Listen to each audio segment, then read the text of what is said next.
Modern life. Between careers, kids, and health, it can be mayhem. That's why we're here. I'm Dr. Lisa Varghese-Kroll. And I'm Dr. Lonray Falusi. We're physicians, moms, and longtime friends who break it all down for you. Wondering how to juggle all the balls and still stay sane? Looking for advice but don't want to be overwhelmed? Curious about how to make the most out of life for your family but enjoy it at the same time? You're in the right place. Welcome to Health and Home with the Hippocratic hosts. Today, we're talking about something that can make you healthier and wealthier: meal planning and lunch packing. So how can making a weekly menu actually affect your health? Where do you start if you've never done it before? What's the best way to make a fun school lunch? And how do you keep it all interesting so that you can stick with it for the long run? In this episode, we've got all that and more. Hey, Lise. Hey, Lon. We are both excited about this one. That's because it's about eating. We're both excited about anything having to do with eating. Truth. When I first lived on my own, I was living with you because, as our longtime listeners will know, we were college roommates, and I pretty much subsisted on whatever the dining hall was serving, food my mom and dad sent back to school with me, and whatever ready-made meal was on sale at our little grocery store down the street. Yep. I was basically the same. And we had our, sacred shelf of Nutella. Memories. And that setup continued through medical school because we were roommates again. And, then in residency, I felt like I was too busy to think about meals and menu planning. Honestly, it wasn't until really I became a parent that I realized that committing to meal planning actually saves me time. Yep, that's right. That's right. And if you're busy, you might actually need to meal plan even more than anyone, right?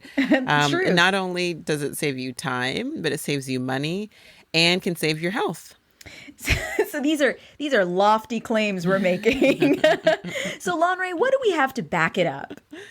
Well, first of all, let's define what meal planning is.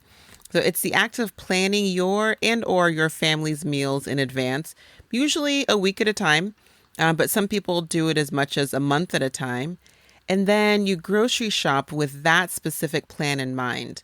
So sure, that sounds organized, but why would a habit like meal planning improve your health?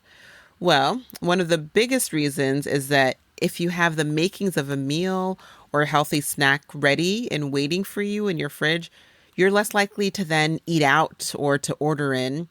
And restaurant food, as yummy as it is, in general, it tends to be higher in calories and fat and sodium than home-cooked food.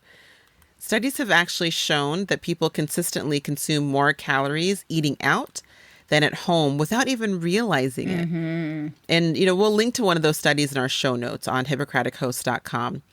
So that means cooking your own food can lower your risk of obesity, hypertension, and even stroke. And, meal planning also allows you to control the quality of your ingredients. You're much more likely to eat meals made with food that's organic or freshly picked or unprocessed if you chose those items yourself. Yeah, and meal planning also helps you avoid skipping meals. So if you're someone who gets overwhelmed by an empty fridge, and instead of trying to find something to cobble together, you'd rather just not eat at all, having a plan ready in place ensures that never happens. That's right. And there are other huge benefits to meal planning as well. If you're eating in more than you're eating out, you're saving money. Restaurant meals are marked up significantly more than the price of their ingredients. A meal made at home can be 25% or less of the cost of that same meal in a restaurant. We all see this at Starbucks, right? A cup of coffee at home, depending on what you add to it, costs maybe a quarter to make, but it would easily be $5 minimum at a coffee shop. And listen, part of life, we know, is enjoying the experience of going out for coffee or going out for dinner. So we're not knocking it completely. But you will have far more money in your pocket if you make those experiences a special treat instead of a daily habit. Buying food to make yourself also means that you can buy things that are on sale or use coupons, and you get to keep the savings. Yeah, and packing lunches has the same benefit. It allows you to eat healthier, to avoid skipping lunch, And again, to save money, if you buy lunch at school or at work every day, even if it costs only like $4 a day, which is a pretty low estimate in Mm-hmm. many parts of North America, even just that amount would save you almost $20 a week or $1,000 a year to pack your lunch instead, since the cost of ingredients from the grocery store is comparatively pretty tiny. Okay, so, all right, I'll buy it. Meal planning and packing lunches, they might save us calories and money, but they sound complicated or at least time consuming. How do they save us time? Well, we're here to help you out with that. I think one of the main things that's like really daunting to people is when they want to start cooking more at home, it's the thought of like trying to come up with ideas for breakfast and lunch and dinner every single day. But meal planning eliminates all that daily decision making. So that can be overwhelming, because the ingredients, if you're meal planning, your ingredients are all waiting for you. And in some cases, the meals are already made. And you don't have to spend any time after a long day deciding, what to make or driving out to a takeout place and waiting for your order. The hour or two that you devote to meal planning on the weekend is more than made up for throughout the week, especially if you choose recipes that require a minimum of hands-on time. And the truth is that meal planning can also be good for our environment by cutting down on waste. The USDA estimates that 30 to 40% of the food supply in the United States is wasted. And we'll link to an FAQ on food waste in our show notes at hippocratichost.com. Now, that figure is horrifying when we think of all the people who don't have enough to eat and all the resources used to grow and transport and store all that wasted food. Yeah, and by buying ingredients we know we'll need instead of impulse buying whatever looks good at the store and then watching it languish at home, we're far more likely to use what we buy instead of watching it go bad or forgetting about it or ultimately just throwing it out. So, sounds good. But if you have no experience with meal planning, it can also seem kind of overwhelming. Where do you even begin? Well, our advice is to start small. I love to cook personally, especially because my husband does the dishes. But the reason I still love to cook after so many years of cooking for my family is because I don't have to do it every day. So here's my personal tip. Always cook double. I double every recipe I make and plan for us to eat it 2 nights in a row. And it usually leaves enough for someone to take for lunch one day too. So that means that I only cook dinner 3 or at most 4 times a week. And this is a huge benefit in terms of stress. If I can switch meals around during the week so that I don't have to cook on busy evenings, it frees me up tremendously. And it saves on energy costs too if I only have to turn on my oven or stove every other day. Now, this approach does mean that you have to embrace leftovers. But honestly, I find that if something's really good, we kind of get sad if we only get to eat it for one night and then it's gone. So true. I think that's brilliant. So how do you actually do that? So you start by planning, let's say, just 3 dinners a week. Plan on just doing like a protein-rich cereal for breakfast and sandwiches or soup for lunch for now so that you can focus solely on dinner at the beginning of your meal planning journey. Over the weekend or during a time when you have a quiet hour, choose the dinners you want to make. They can be recipes you already know, but it can be really fun to surf cooking blogs or flip through cookbooks or food magazines to find some new recipes to try. Choose recipes that seem approachable. When you're just starting out, this is not the time to plan on making Martha Stewart's beef bourguignon after soccer practice. I mean, unless, of course, you are Martha Stewart, in which case, hey, Martha. Right. And if you have food restrictions or special diets in your household, you'll want to pick recipes that fit with those as well.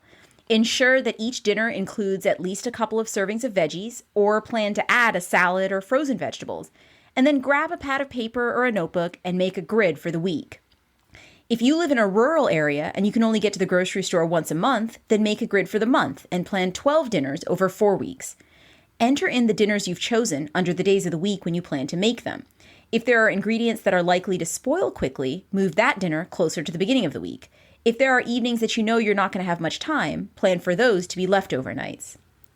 And then go through each recipe and make a shopping list of the ingredients you'll need to buy. Make sure you look through your pantry to see what other items you're low on add them into your list, and then your shopping list is done. And if you're getting your groceries yourself and not having them delivered, the very organized among us divide up their grocery lists by areas of the store. I actually do this because it makes it so much more efficient. Like all the dairy items on one part of the page, all frozen items on the other part of the page. So then you can get in and out of the store without having to retrace your steps for that one random item. And once you get home from the grocery store, see if there are aspects of the recipes you chose that can be prepped ahead of time.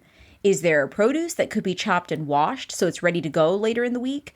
Is there a sauce that could be made now and added to pasta to save time after work? Anything you can do on a day off buys you time later in the week. And similarly, don't feel bad about taking advantage of grocery store shortcuts if you have a particularly crazy week ahead.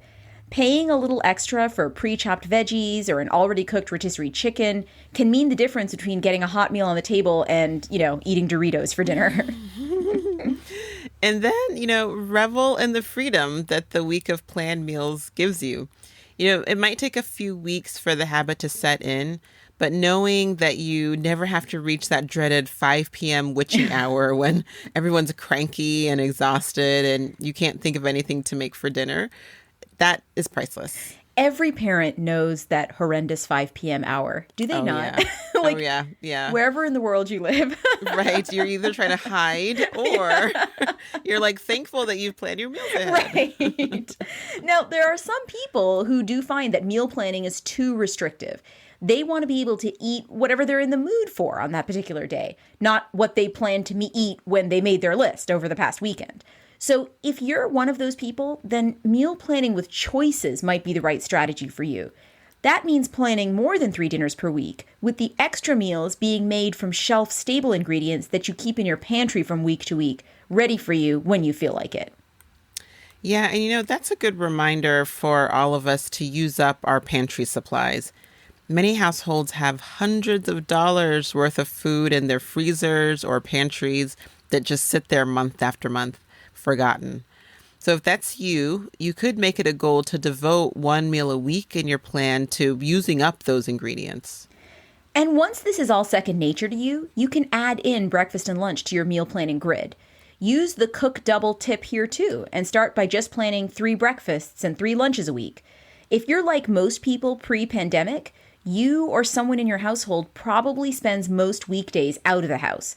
With COVID restrictions lifting in many areas, many children are going back to school full-time this fall, which makes this a good time to talk about packing lunches. Great, yeah. So now if your children's school offers lunches that are both nutritious and inexpensive, then buying school lunch may be the best option for you. But that's kind of a unicorn, right? And in many areas, that's just not the case. So, which makes bringing lunch from home a necessity. And packing school lunches can be hard even for the most seasoned parents because kids can be picky and it's a challenge to make something look appetizing when it's lukewarm or it's been squashed inside of a backpack. So our biggest tip is to keep expectations low. For most kids, they're not with their parents at lunchtime. You want to pack items they can be reliably expected to eat so that they don't starve and they can concentrate on learning. So now is not the time to introduce them to stinky cheese. Save that for family dinner. We find that bento boxes are really useful, especially for younger kids. They provide multiple compartments so you can separate the foods you send. Kids don't have to fumble with individual packages at lunchtime. And whatever doesn't get eaten comes home so you can see what was a hit and what wasn't. And they also help make sure that there's always room for servings of different food groups. Yeah, so try to aim for one main. That might be a sandwich or soup in a thermos or dinner leftovers. 1 veggie, 1 fruit, a serving of milk or cheese, and if you like, a small treat. And when you're making your grocery list, get your kids involved in planning lunches for the week. I love that. I know, it makes such a difference. And, many schools no longer allow peanut products, so gone are the days of lunchbox PB&Js. But what other sandwiches can you make? We'll link to a list of fun and interesting sandwich ideas from delish.com in our show notes at hippocratichost.com. Let your kids peruse that list and tell you what sounds good to them. Getting their buy-in makes them much more likely to actually eat it once they're faced with it at school. And you think outside the sandwich box too. There are tons of options for packable non-sandwich meals. We mentioned soups and leftovers, but some other ideas are pizza, English muffins, waffles, pasta salad, muffins, wraps, oatmeal, or veggies and pretzels with hummus. And there are plenty of ways to make them healthy. For example, one of my go-to lunches that my 6-year-old loves is pizza made with cauliflower crust that I buy frozen and then top with low-fat cheese, turkey pepperoni, and a vegetable like green peppers. And she actually loves to make it with me, which makes it, again, even more likely that she'll actually eat those green peppers when it's time Amen. to get exactly when it's time to eat them at school. And make it interesting by using cookie cutters to cut food into fun shapes or skewers to make fruit and cheese kebabs. And for food safety, always remember to use a well-sealing thermos or an insulated food container for hot food and portable ice packs for cold food. And don't forget to send plenty of water. There are tons of Instagram accounts out there by parents who make their kids' school lunches into works of art. And if that's you, more power to you. Okay. But for the rest of us, don't feel pressured to be the king or queen of creative here. The goal really is just to fill our kids' stomachs with nutrients, not to snap a magazine-worthy photo. Once you have a few packed lunch ideas that you know your kids will eat, it's okay to just make that your rotation. Keep it simple. Yeah. Which brings us to our next point, which is, how do you keep it interesting for the long run? Like all habits, it can be easy to be gung-ho about meal planning in the beginning, but then lose steam after a few months. So the key to sticking with meal planning is to keep it interesting. So here are a few fun ways to change it up if your dinners start to feel a little ho-hum. First, deconstruct your dinner. If you would normally serve a salad, one evening, put all the components on a big cutting board instead. That means the bowl of greens goes in one corner, shredded cheese in another, grilled chicken in another, berries or seeds in another, and then let everyone assemble their own. This is also a fun way to serve make-your-own bowls. Give everyone their own bowl of rice or noodles, and set up a buffet of veggies, protein, nuts, and dressing for each person to choose from. A charcuterie board is another riff on this. Assemble a board of sliced meats, cheeses, olives, grapes, and crackers, and let everyone pick at it for an easy dinner. You can also plan theme nights. For pizza night, let everyone help with making custom pizzas and then sample everyone's creations. Some other ideas are taco night or kebab night or meatless Mondays or breakfast for dinner night. You could also pick a cuisine and do Japanese night or Ethiopian night and try all new recipes from that part of the world.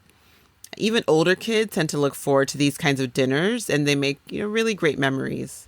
That's true. And you could also try cooking your way through a cookbook. This can be a really fun way to gain mastery of a specific cuisine or just add new recipes to your repertoire.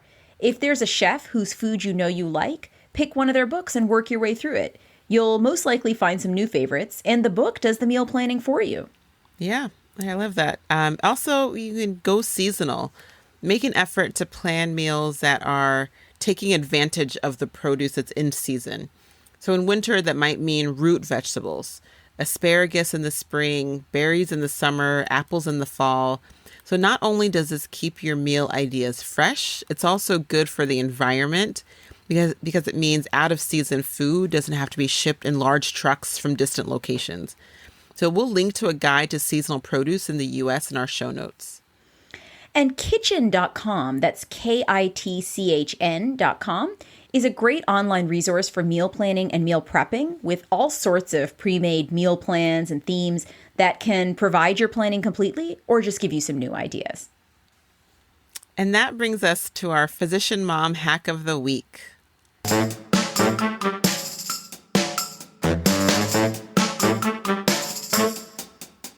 So meal planning is a great goal, but we all know that there are some weeks where there isn't time even for the most basic cooking. So here's a hack that has saved us during those kinds of weeks. On a day when you do have a little time, plan to make a meal in your slow cooker, doubling the recipe, of course. Throw it in the slow cooker and forget about it. Once it's done, let it cool, then portion it into freezer containers, label with the date, and then put them in the freezer. If you doubled the recipe, you now have 2 nights worth of dinner waiting for you during a crazy busy week. And because you used a slow cooker, it hardly involved any extra work. So you can add those meals to your meal planning grid and not need to shop for them or not need to cook them. And if you do this a couple times a month, you'll soon build up a whole store of homemade freezer meals waiting to be served whenever you need them. And your future self will be very grateful. Hear, hear. So that brings us to the end of this episode. Thank you so much, everyone, for listening. We are very grateful to you always. We would love you to follow us on social media. We're on Facebook, Instagram, Twitter, and Pinterest at Hippocratic Hosts. And if you like what you're hearing, please subscribe. Remember that subscribing to podcasts is free and it alerts you whenever we release new episodes. Review us in Apple Podcasts and tell a friend about the show. Can't wait to talk to you all next time. Thanks for listening to Health at Home with the Hippocratic Hosts. Remember that all views expressed here are our own, not our employers, and all content is for informational purposes only and should not be construed as medical advice, nor the establishment of a doctor-patient relationship. Always consult your own physician or healthcare team for any medical issues. If you enjoyed this episode, please rate us, subscribe, and tell a friend. And check out our website at www.hippocratichosts.com for show notes on this and all our episodes. Can't wait to chat with you next time.